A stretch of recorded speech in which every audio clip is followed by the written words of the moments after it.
Assalamualaikum warahmatullahi wabarakatuh. Selamat pagi Ananda semuanya. Bagaimana kabarnya di pagi hari ini? Semoga Ananda semua dalam keadaan sehat walafiat dan selalu semangat dan tetap semangat dalam mengikuti pembelajaran kita setiap harinya. Baiklah Ananda, sebelum kita memulai pembelajaran kita pada pagi hari ini, ada baiknya kita berdoa terlebih dahulu, meminta kepada Allah Subhanahu wa taala semoga pembelajaran kita diberikan kemudahan dan juga kelancaran. Baiklah, kita melanjutkan pembelajaran kita ya setelah semalam tadi ya kita mempelajari ya cara membuat prakarya dari kertas karton bekas tisu ya dan juga bisa menggunakan kertas karton biasa dan diberi hiasan-hiasan. Sekarang kita melanjutkan pembelajaran di pembelajaran kedua subtema 4, tema 6. Halaman sekolah sangat indah, banyak tanaman hijau terawat. Semua siswa wajib menjaga dan merawat tanaman yang ada. Tanaman tidak boleh dirusak dan diinjak. Nah, ini adalah gambar halaman dari sekolah Lani ya dan Budi ya. Tentunya di sini terdapat banyak tanaman ya. Di sini tanamannya diberi peringatan ya. Sayangi tanaman dan jangan injak rumput. Supaya apa? Tentunya supaya tanamannya tidak mati dan tidak menjadi rusak karena diinjak-injak oleh anak-anak ya. Jadi kita harus menyayangi dan merawat tanaman dengan baik. Mari kita membaca. Merawat tanaman di sekolah adalah hal yang harus dilakukan semua siswa. Tanaman di halaman sekolah membuat sekolah tampak indah. Tanaman di halaman sekolah jangan diinjak. Jangan pula membuang sampah di halaman sekolah. Jika tanaman diinjak, tanaman akan rusak. Halaman sekolah tidak akan tampak indah lagi. Membuang sampah di halaman sekolah membuang lingkungan tampak kotor. Membuat lingkungan sekolah bersih dan indah adalah kewajiban semua siswa. Nah, bacaan di atas ini adalah merupakan contoh pentingnya mentaati peraturan untuk merawat tanaman sekolah. Nah, sekarang di bawah ini terdapat beberapa pertanyaan. Ada 3 pertanyaan ya. Di sini kalian bisa minta bimbingan dan bantuan dari orang tuanya untuk menjawab pertanyaan berikut. Ya, yang pertama, apa saja tata tertib untuk merawat tanaman di sekolahmu? Yang kedua, siapakah yang harus mentaati tata tertib tersebut? Yang ketiga, apa yang terjadi jika kita tidak mematuhi tata tertib tersebut? Nah, ini dijawab dan dijawab lagi.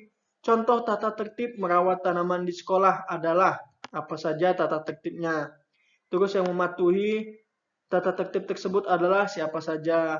Peraturan tersebut harus dipatuhi karena apa alasannya? Mengapa peraturan itu harus dipatuhi? Nah, jawablah pertanyaan tadi dengan bimbingan dengan orang tua kalian. Bisa berdiskusi bersama untuk menemukan jawabannya. Nah, lakukanlah kegiatan bermain peran bersama dengan teman kelompokmu. Seharusnya kita membuat ini ya, bisa kita praktekkan di depan kelas kita bersama-sama. Tapi karena keadaan dan situasi yang tidak memungkinkan, maka kita perlu mempelajarinya sekali lewat saja dulu ya, agar kalian paham dulu terlebih dahulu itu yang diutamakan. Buatlah teks percakapan dengan cara sebagai berikut. Pilihlah satu peraturan untuk dibuat percakapan. Buatlah kalimat yang menunjukkan ada anak yang tidak bisa menjalankan tugas sekolah. Contoh, Lani tidak masuk sekolah, padahal dia bertugas menyiram bunga. Kemudian, teman yang lainnya mengingatkan untuk menggantikan tugas itu. Nah, contohnya, ayo kita gantikan tugas Lani menyiram bunga. Berikan pula alasan pentingnya mematuhi peraturan tersebut. Contohnya lagi, tanaman harus disiram supaya tumbuh subur. Ini adalah contoh teks percakapan ya yang dibuat oleh Dayu dan teman-teman di sini. Coba kita lihat. Dayu yang pertama. Lani tidak masuk sekolah padahal dia bertugas menyiram bunga. Lalu Siti menjawab, ayo kita menggantikan tugas Lani.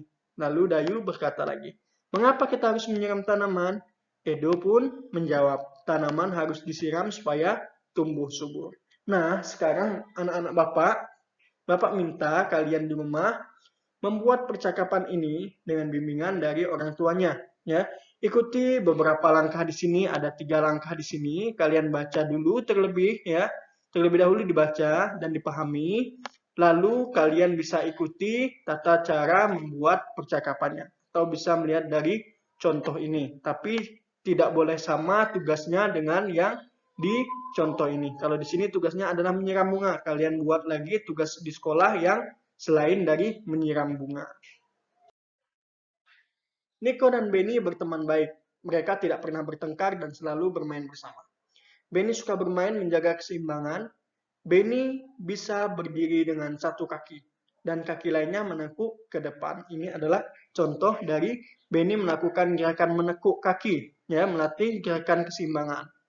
Benny bisa berdiri dengan satu kaki dan kaki lainnya menekuk di belakang. Ini contohnya.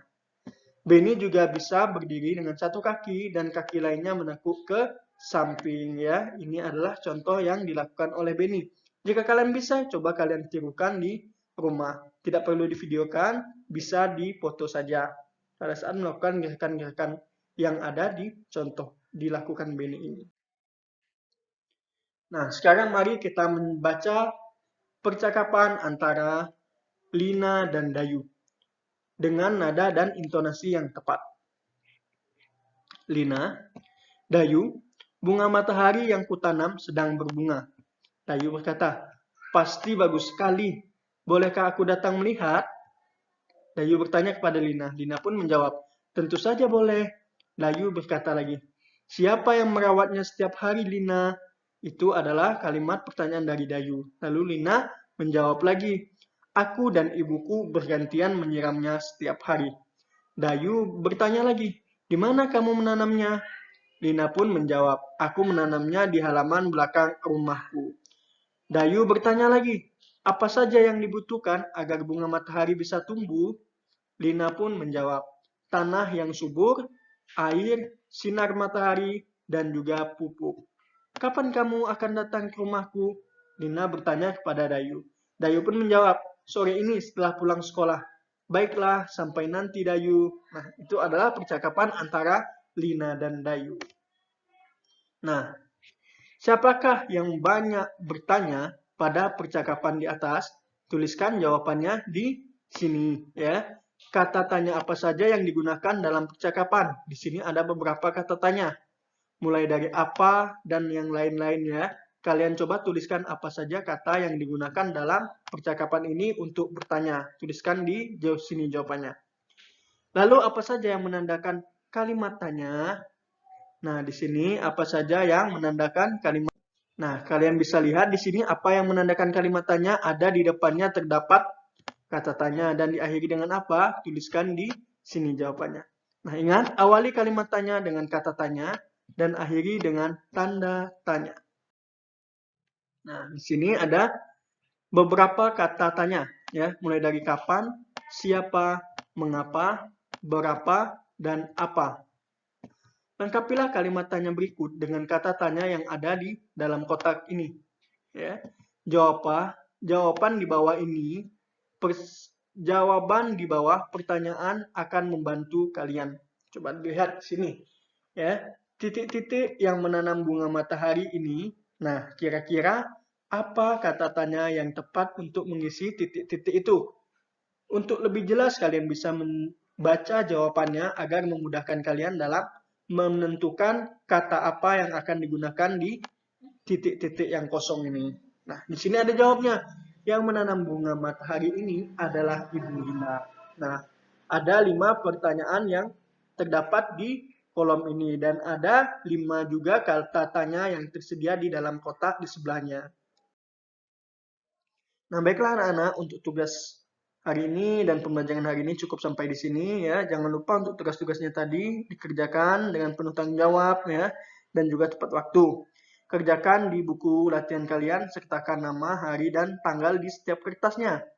Baiklah, tak henti-hentinya Bapak mengingatkan kalian untuk selalu menggunakan masker, sering-sering mencuci tangan, dan selalu menjaga kesehatan tubuh kalian dengan cara berolahraga supaya tidak mudah terserang penyakit. Baiklah, Bapak akhiri dengan wabillahi taufik wal hidayah. Wassalamualaikum warahmatullahi wabarakatuh.